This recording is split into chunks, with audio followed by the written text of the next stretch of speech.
Hey guys, it's Sam. Welcome back to my channel. So as promised, today I am going to be playing with different pieces from the MAC Frosted Fireworks Holiday 2020 release. I would have reviewed the collection for you guys on Saturday. I think it got put up on my channel Saturday, so it's been a little under a week, and now I'm going to play with them. Unfortunately, with this collection, there wasn't enough pieces to do really a full face of makeup, hence why I am like half made up. So I've already got on like foundation, bronzer, blush, primer, and then an eyeshadow primer. But basically anything that is part of this collection, we are going to try and use. So I have got out the eyeshadow palette. I've also got the single eyeshadows. I don't really know where I'm going to go today.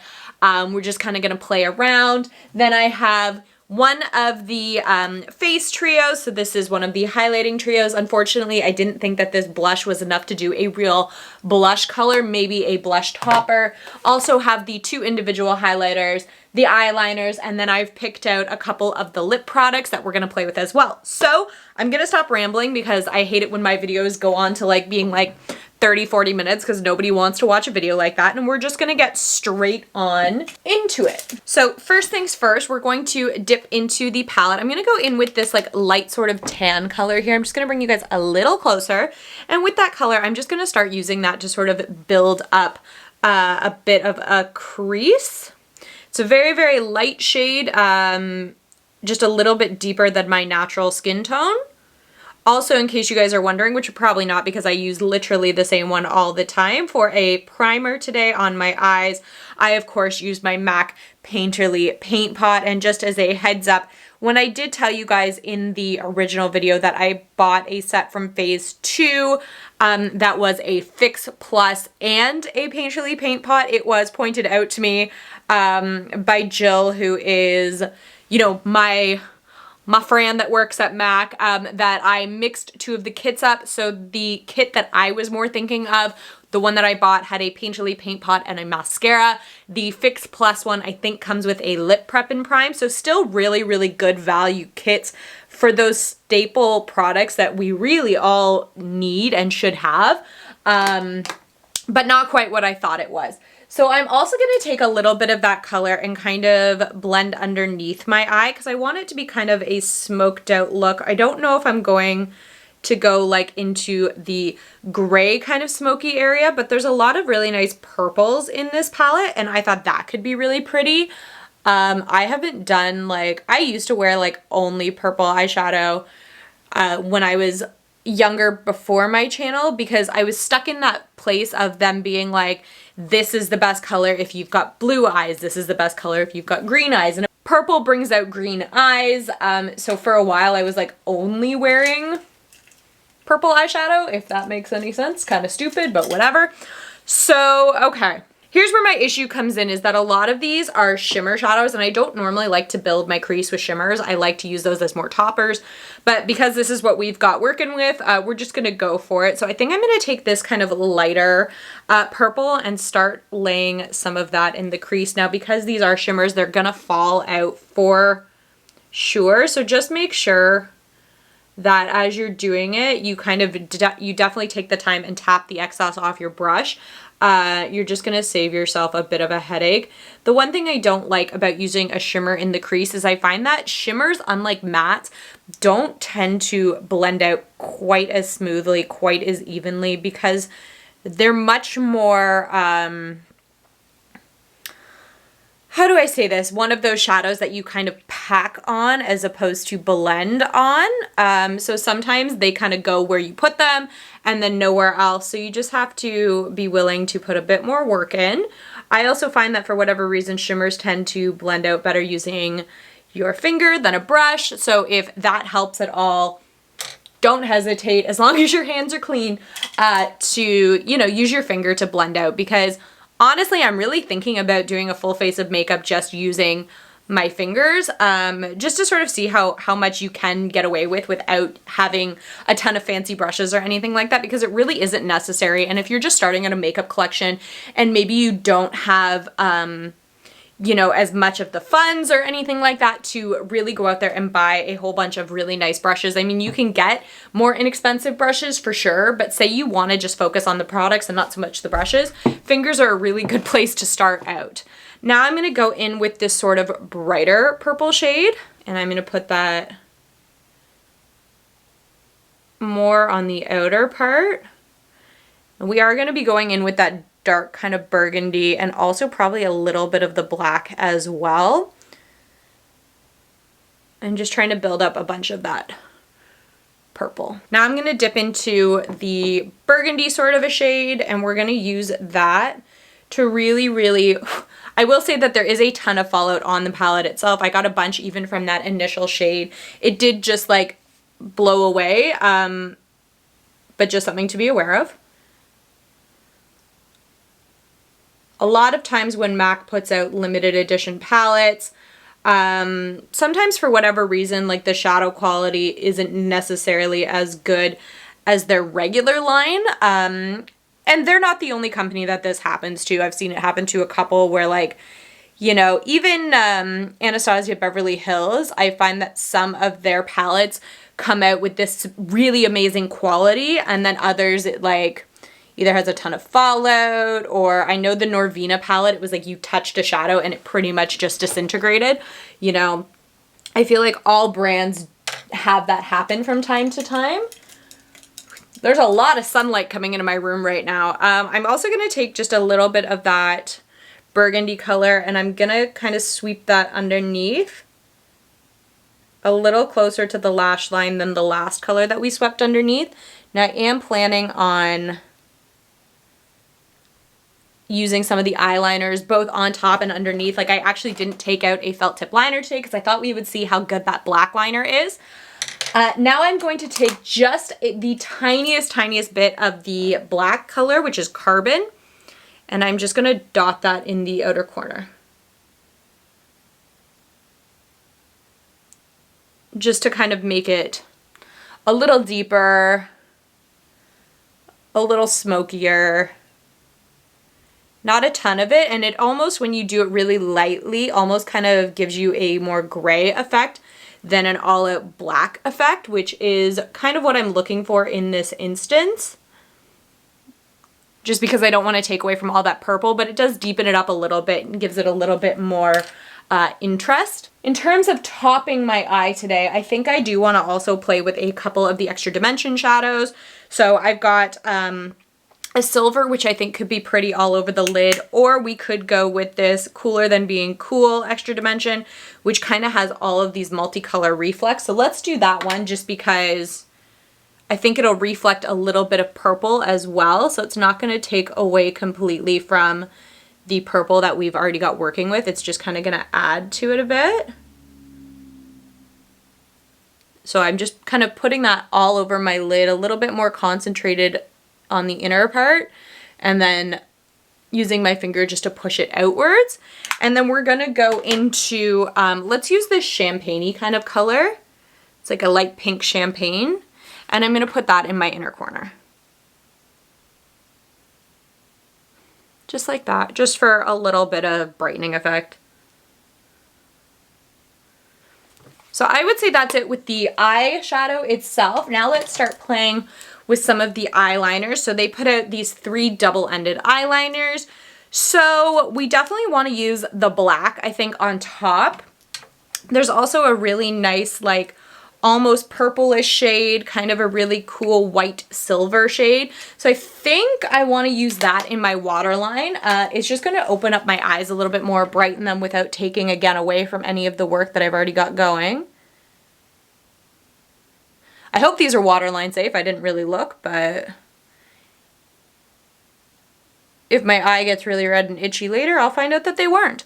I find that most eyeliners that are in this kind of smooth on formula tend to be okay for the waterline. I personally have never had an issue, but my eyes aren't all that sensitive in the first place, so I feel like if you had a little bit more of a sensitive eye, maybe you'd want to check a little bit more. I am going to take a bit of that purple as well and just sort of use that right on the lash line.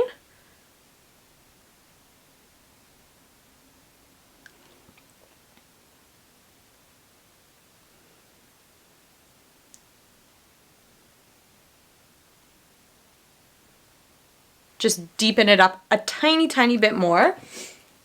So this one, since I didn't tell you, is the duo that is in Short Fuse and Be Cool BB. And then, like I said, we're gonna get into the black color, which is in Dark Spark. So there is supposed to be a little bit of pearl in this.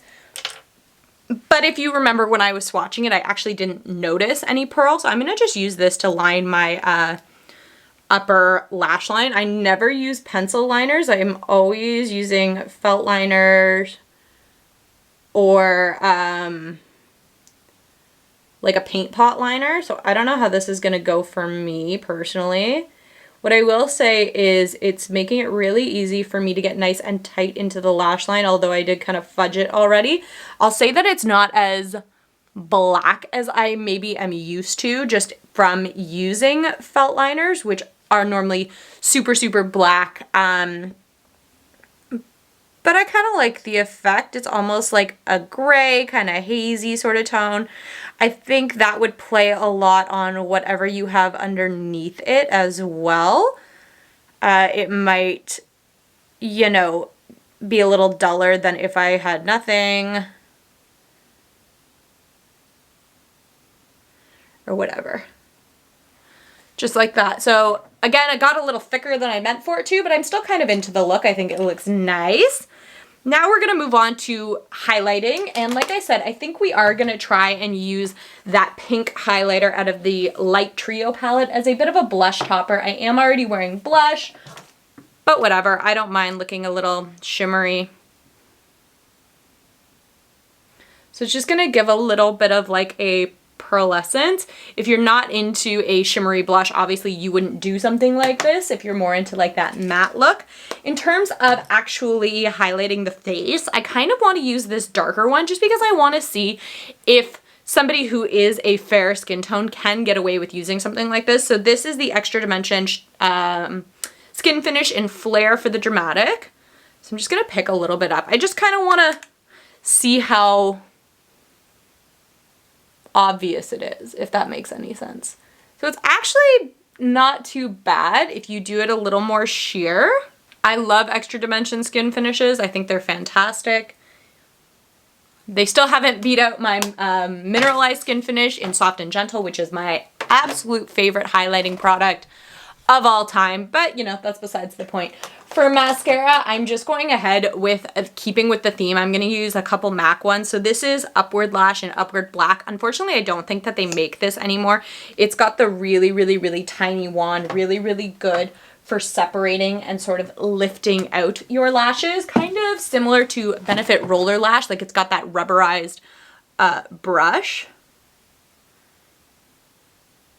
I really like brushes like this as well for doing your lower lash line.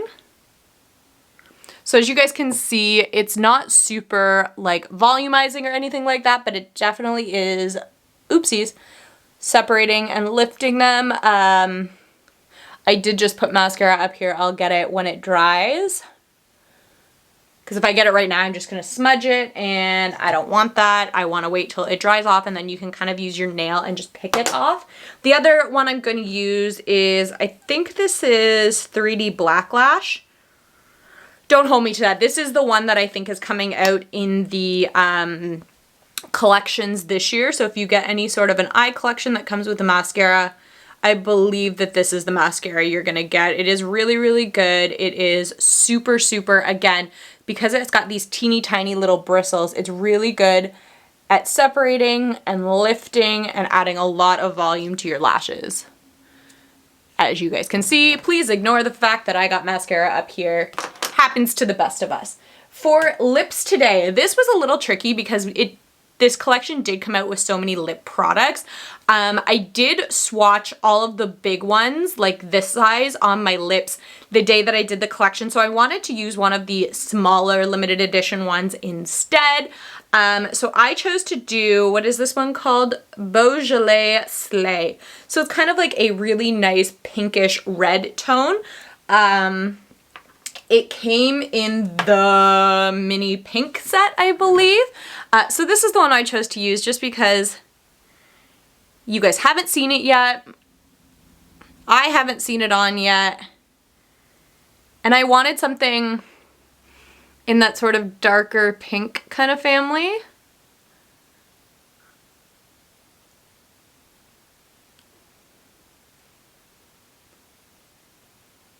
And this one just seemed perfect. And then I thought that we would take a little bit of the Once Bitten Ice Shy lipstick, which is that kind of white glittery one, and we would use it as sort of a topper and just see the effect it gave, because again, I only used it on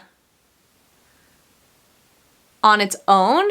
It's giving a really cool effect. Oh, wow.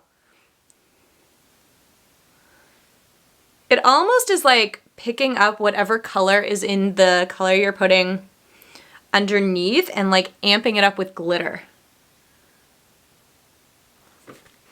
Just a really soft, subtle thing. It would look really pretty on like a matte lipstick or a very flat lipstick. The Beaujolais Slay lipstick is a matte lipstick, so that's why it kind of gave it a little bit more depth, a little bit more definition, rather than if you put it on something that was already glittery, it might not work. And you'll also notice I decided to put it on with my fingers. Excuse me. And that was just because I didn't want the white lipstick to pick up this color. But even if you just put it straight on, you could just use a tissue and wipe off the outer layer, and I'm sure it would remove that. So I'm going to go ahead really quickly and fleck this mascara off, and then I will set my face, come back, and talk about the products we used today. Alrighty, you guys, so my face is set. I have gotten rid of that excess mascara that I gave myself. So let's talk about how I think this went. Overall, I am really happy with how the look turned out. I'm really digging the eye look. This is one of those palettes where I think that MAC did a really good job. Even though there are some permanent shades in here, so for example, that MAC Carbon shade is one that is in their regular line. I'm just gonna really quickly read and make sure there's no other ones. Plum Darling might be one, and there might be a couple, but I don't think so. I know for a fact that Carbon is definitely their permanent black shade. But I think that they did a really good job this year with this palette. I think that the colors are really, really pretty. They go really well together. You could definitely get a ton of different looks out of here, considering it is only a 12 pan palette. For example, today I went more of that purple route. You could definitely do something with these reddish pinks and maybe a little bit of the black. You could do something gray and smoky, something super sparkly and just light and golden and natural. There's a ton that you could do with this. I think it gives a really, really good group of colors that complement each other, but also are very good as standalone colors. So I was really, really happy with that. I love the extra dimension shadows in general. So even though we only played with one today, they are one of my favorite formulas. I think that they're fantastic. In the future, I might want to get into something with some of the pinks and the reds just to try them out, because reds and pinks are very, very hard to do in shadows. And I would like to see if there's any staining that comes along with them. I'll be honest, this trio, I have used the center shade. I used it yesterday. It is really, really pretty. I kind of like the idea of this as a blush topper more than a highlighter, so I was happy with that. And I was surprised by how much I ended up liking this Flare for the Dramatic on my skin tone, because it wasn't as, and you can take this as a negative or a positive. For me, I would say it's a positive because I am fair, and having a color like this can be a little risky because it is so bold. And as much as you want your highlight to shine and glow like it would in the sunlight, you don't necessarily want like a bronze streak going up the side of your face. So for me, it worked really well, and I feel like it is a super buildable shade, or you could use a bit of a denser highlighting brush and pick up a lot more of that and really, really, really amp it up and load it onto your face if that's what you're interested in. And lipsticks. MAC always does lipsticks really, really well, in my opinion. Some of their finishes aren't always my favorite, but they are what they say they are. So even in the video where I reviewed it the first time, where I was a little bit disappointed, it wasn't so much that I felt like the lipsticks weren't performing. It was just that there were certain colors that I wouldn't have matched to certain finishes. Like some of those brighter colors I wanted to be brighter, but not everybody's like that. Some people want those bright colors to be kind of muted and dimmed down, and I think that that's a trend we're seeing right now, especially in like MAC putting out excuse me, these powder kiss lipsticks that are coming out, which are supposed to be that blurred effect, or you're seeing a lot of lip stains, which are supposed to be a little bit more toned down and natural and easier to go about your day in. So overall, I'm really happy with the look I got. I'm really excited to continue to play with parts of this collection. I hope you guys enjoyed this video, and if there's anything else you guys want to see me do with these products, let me know down in the comments below. I love hearing from you guys. If you like this video, give it a thumbs up, subscribe to my channel. I would really appreciate it, and I will catch you guys next time. Bye.